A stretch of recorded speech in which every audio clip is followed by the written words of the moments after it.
This one, parang nasa sa USD na kasi.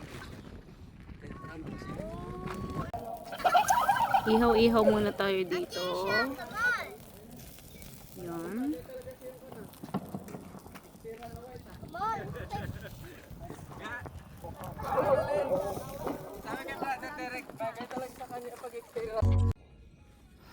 Good morning. Kagigising lang namin ngayon.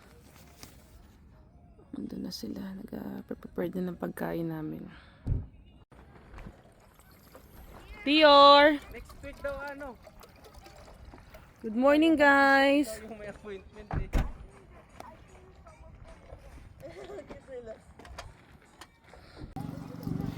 Good morning.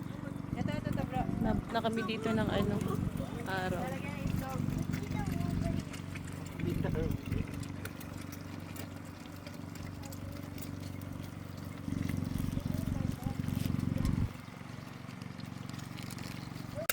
Ed. Oh, sige na, sit down guys.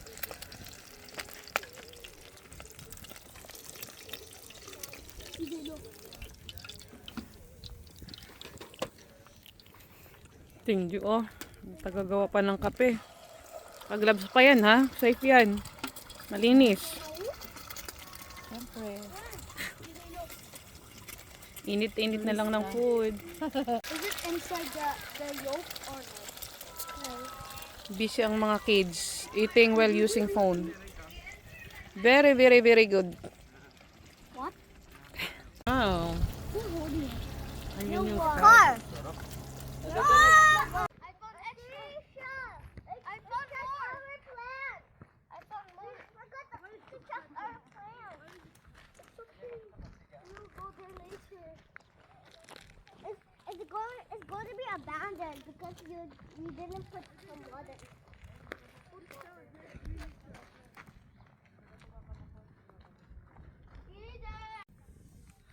So, lumipat kami dito sa may ilalim ng puno para hindi kami mainitan. Ayan.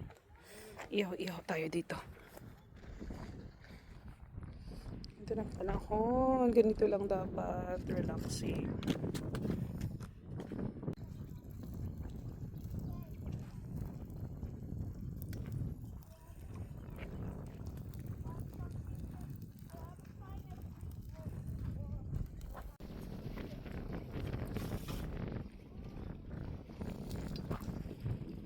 Bigpitan na.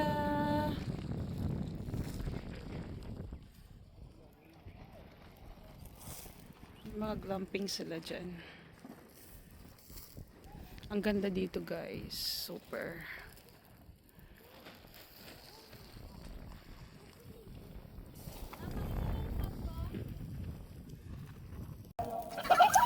Ihaw-ihaw muna tayo dito. Yan.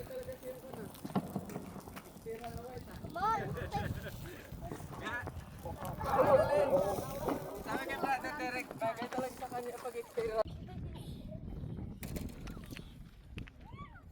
This one, parang nasa sa USD na kasi. Oh, ito, ano, wait, naalala ko si Ate Feby. Di ba nagadinyas fasting si Ate Feby? Mami, nagkakwento ako. Mami, tumingin ka naman. Kwento ka, naantok na ako. Di ba, si Ate Feby, nagadinyas fasting siya. Kinain na to, sabi na Go, Sam! Join! Huwag malayo, masakit. Sam, you join them! Go, Sam!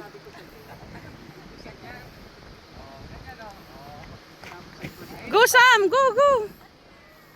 You join!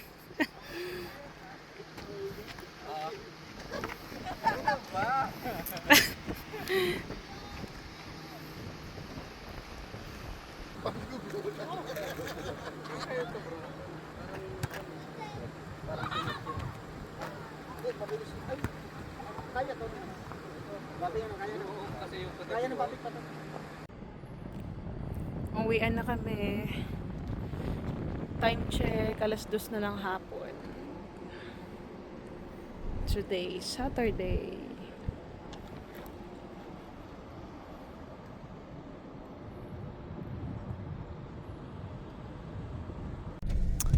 Pauwi na kami. Ang dami namin gamit dito sa sasakyan. Ayan o.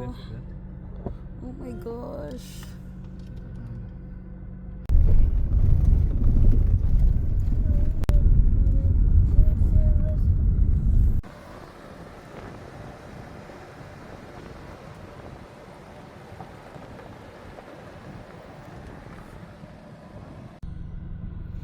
Na-stuck na kami dito sa daan. Lumubog yung sasakyan namin sa buhanginan.